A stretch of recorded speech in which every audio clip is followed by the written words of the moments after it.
Market లో invest చేసి మీ డబ్బులు డబుల్ చేసుకోవాలనుకుంటున్నారా? విజయవాడలో జరిగే సుందరరామిరెడ్డి గారి లైవ్ సెమినార్ కి అటెండ్ అవ్వండి.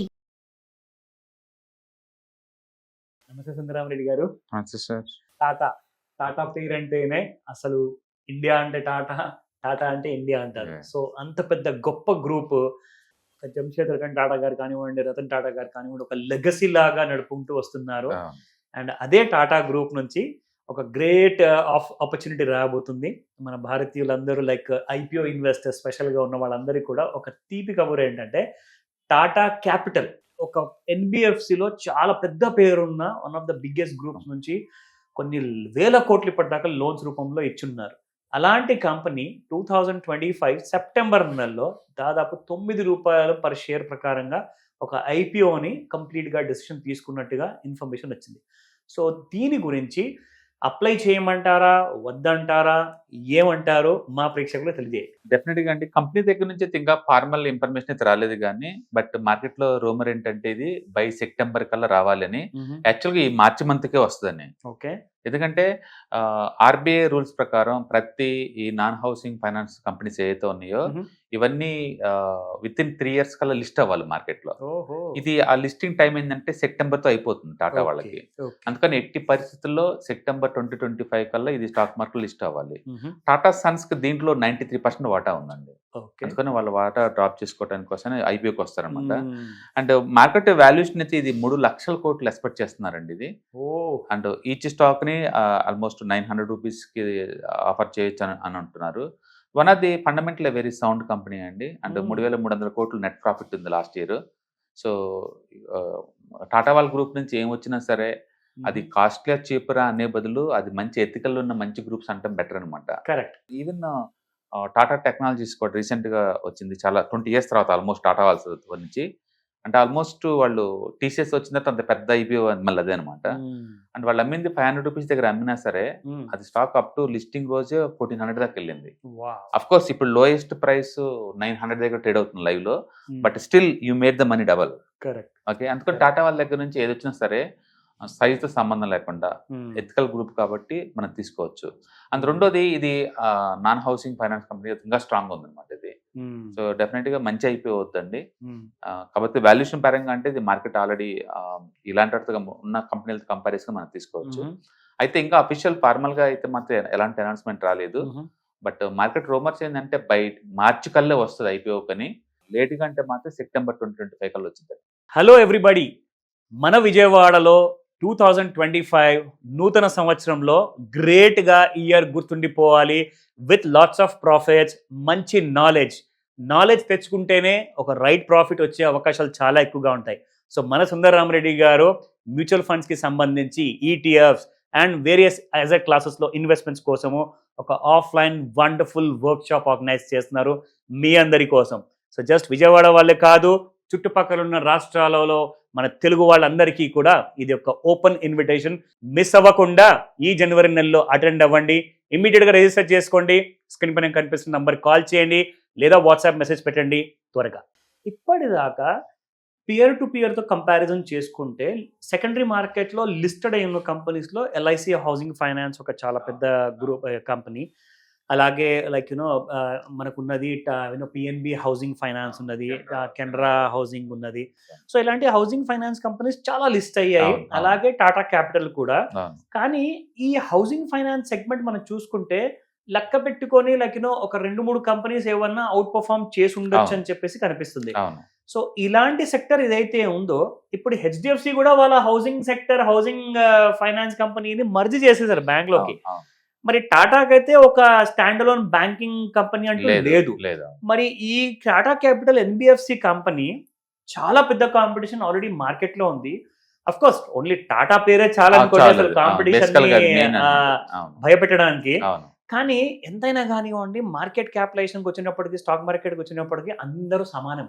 ఎందుకంటే ఎఫ్ఐఐస్ ఎవరో ఒక్కరికి ఫేవర్ అనేది చూపించరు. ఫండమెంటల్స్ చూసుకుంటే, కార్పొరేట్ గవర్నెన్స్ చూసుకుంటే టాటాలో డెఫినెట్ గా ఉంటది. కానీ బిజినెస్ వైజ్ గా మార్కెట్ షేర్ ఇక్కడ నుంచి ఎక్స్పోనెన్షియల్ గా పెరుగుతుందంటారా లిస్ట్ అయిన తర్వాత? ఎందుకంటే జనాల దగ్గర నుంచి కొన్ని వేల కోట్ల రూపాయలు తీసుకున్న తర్వాత మరి దాన్ని లోన్ డిస్బర్సల్ లో చూపెట్టాలి, లోన్ బుక్స్ ఫిల్ అవ్వాలి, ఒక పెద్ద ఛాలెంజ్ కదండి దీనికి. దానికి మీరేమంటారు? బేసికల్ గా ఎన్హెచ్బిసి సెక్టర్స్ ఏమి అనుకున్నంత మంచి సెక్టర్స్ ఏం కాదండి. Correct. ఎందుకంటే ఫుల్ గవర్నమెంట్ కంట్రోల్లో ఉంటాయి. ఇప్పుడు మనం చూస్తాం మైక్రో ఫైనాన్స్ మొత్తం కూడా గవర్నమెంట్ ఒక చిన్న పెన్ తీసుకొని ఆర్బీఐ ఒక గీత గీసిందంటే అవును. ఆ బిజినెస్ కిల్ అయిపోద్ది ఓవర్ నైట్ లోనే. అందుకని మనం అనుకున్నంత మంచి కంపెనీస్ ఏం కాదు. అవును ఎంత టాటా వాళ్ళ నుంచి వచ్చినా సరే అవును నాన్ హౌసింగ్ ఫైనాన్స్ కంపెనీ ఒకటి, బ్యాంక్స్ ఒకటి, ఇవన్నీ కూడా నార్మల్ బిజినెస్ మోడల్ అంతే. అవును. అందుకని ఇందులో ఏది బాగుంటుంది అంటే నేను హెచ్డిఎఫ్సికి వెళ్ళమంటాను. ఎందుకంటే హెచ్డిఎఫ్సి వాళ్ళకి బ్యాంక్ ఉంది కాబట్టి సపోర్ట్ వాళ్ళకి తక్కువ రేటుకి బారోయింగ్ వస్తుంది. వీళ్ళు అట్ట కాదు, పబ్లిక్ దగ్గర నుంచి నాన్ కన్వర్టబుల్ డిబెంచర్ రూపంలో మనీ తీసుకోవాలి, వాటి నీకు ఇవ్వాలి. కరెక్ట్. పబ్లిక్ దగ్గర తీసుకున్నప్పుడు రేట్ ఎక్కువ ఉంటాయి బై డిఫాల్ట్. అందుకని ఫండ్ రైజింగ్ అంత ఈజీ కాదు. అండ్ డెఫినెట్ గా హెచ్ఎస్బిసి వాళ్ళ నుంచి వెరీ బిగ్ ఛాలెంజింగ్ వస్తుంది. రెండోది ఇది పంజాబ్ నేషనల్ బ్యాంక్ వాళ్ళు బ్యాంకింగ్ లో ఉన్నారు.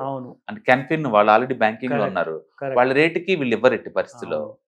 అందుకని ఈ స్మూత్ మూవ్ అంటే స్మూత్ ఏం కాదు, బట్ టాటా వాళ్ళు ఎప్పటి నుంచి ఆ బిజినెస్ లో ఉన్నారు వాళ్ళు ఆల్రెడీ టాటా క్యాపిటల్ లో. ఇప్పుడు లిస్ట్ అవుట్ వల్ల ఏంటంటే అగ్రెసివ్ గా ఫోకస్ చేసే ఛాన్స్ ఎక్కువ ఉంటుంది అనమాట. బజాజ్ ఫైనాన్స్ ఆల్రెడీ అది కూడా లీడింగ్. బజాజ్ హౌసింగ్ మన అయిపోయి ఎంత హిట్ అయింది చూస్తున్నాం కదా. సో దాని ప్రకారంగా చూసుకుంటే ఫండమెంటల్స్ అయితే స్ట్రాంగ్ ఉన్నాయి. బట్ మార్కెట్ లో ఏంటంటే ఫినాన్స్ అన్ని కూడా ఒక సీజనల్ అనమాట. ఇవి మార్కెట్ గ్రాప్ చేయాలి, ఎంత గ్రాప్ అని దాన్ని బట్టి ఉంటుంది. రెండోది ఇవాళ రేపట్లో ఫిన్టెక్ కంపెనీస్ బోల్డ్ అని వస్తున్నాయి. ఫిన్టెక్ కంపెనీస్ అఫోర్డబుల్ లోన్స్ చాలా వస్తున్నాయి అనమాట. అందుకని అది మోనోపోల్ అయ్యే ఛాన్సే లేదు. ఎందుకంటే బజాజ్ నుంచి ఉంది, టాటా వాళ్ళ నుంచి ఉంది, బిర్లా వాళ్ళ నుంచి ఉంది, అందరి దగ్గర నుంచి ఉన్నాయి ఇవి.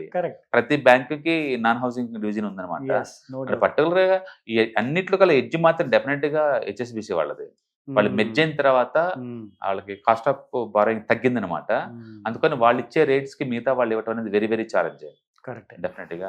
అందుకని ఎవరైనా ఈ ఏరియాలో నాన్ హౌసింగ్ ఫైనాన్స్ దాంట్లో తీసుకోవాలనుకుంటే ప్రాక్సీ లాగా హెచ్డిఎఫ్సి తీసుకోవడం బెటర్. అందులో అది 4 years కన్సాలిడేషన్ అయ్యి చార్ట్స్ అన్ని బ్రేక్అవుట్ అవడం రెడీగా ఉన్నాయి. కాబట్టి that is too good area. Cheaper valuation అంటే మాత్రం డెఫినెట్ గా పంజాబ్ నేషనల్ బ్యాంక్ వాళ్ళ హౌసింగ్ ఫైనాన్స్ డివిజన్ అది తక్కువ రేట్, అది మిగతా అన్నిటితో పోల్చుకుంటే. అండ్ రీసెంట్ గా ప్రైవేట్ ప్లేయర్స్ అందరూ దాంట్లో ఎంటర్ అయ్యారు, బల్క్ లో తీసుకొని ఫండ్ రైజ్ చేశారన్నమాట రీసెంట్ గా అది కూడా. కాబట్టి హౌసింగ్ ఫైనాన్స్ కంపెనీస్ అన్ని కూడా కొంచెం బాగానే స్టేబుల్ బిజినెస్ మోడల్ అండి. కాకపోతే గవర్నమెంట్ కంట్రోల్స్ ఎక్కువ ఉంటాయి కాబట్టి better to look at other good business models. That's very important sir. ఎందుకంటే ఇప్పుడు హెచ్డిఎఫ్సి ఎగ్జాంపుల్ మీరు ఇచ్చారు, దట్స్ అ వండర్ఫుల్ ఐడియా. ఎందుకంటే ఒకవేళ హెచ్డిఎఫ్సి హౌసింగ్ లోన్స్ లో ఒకవేళ నిజంగానే అంత ఫ్యూచర్ ఉండుంటే దాన్ని ఇందులోకి మర్జ్ అయ్యేవాళ్ళు కాదు, అవసరం లేకుంటే. ఒకవేళ నిజంగా హౌసింగ్ ఫైనాన్స్ లోనే ఎక్కువగా ఫ్యూచర్ ఉండుంటే హెచ్డిఎఫ్సి బ్యాంక్ నే మర్జ్ చేసేవాళ్ళు. కానీ అలా కాకుండా ఇలా జరిగిందంటే, సో మరి ఈ finance and capital NBFC business లో అంత గ్రేట్ ఫ్యూచర్ అయితే లేదు.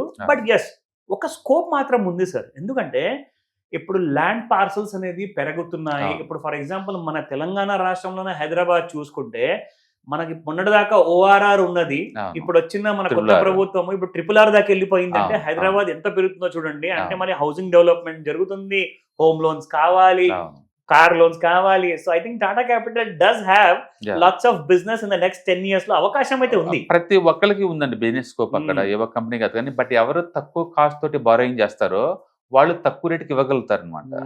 సో న్యాచురల్ గా ఆ ఏరియాలో బ్యాంక్ బ్యాకప్ అన్ని కూడా ఫండ్స్ తక్కువ రేటు దొరుకుతాయి వాళ్ళకి. సో అందుకని హెచ్డిఎఫ్సి వాళ్ళకి ఉంది. అవును, వాళ్ళకి ఉంది. That's a great information sir. Thank you so much అండి. హాయ్. మొట్టమొదటిసారిగా మన విజయవాడలో క్లాస్ రూమ్ ట్రైనింగ్ అండి, 1 day క్లాస్ రూమ్ ఎన్విరాన్మెంట్ లో ఆఫ్లైన్ వెబినార్ జరగబోతుంది.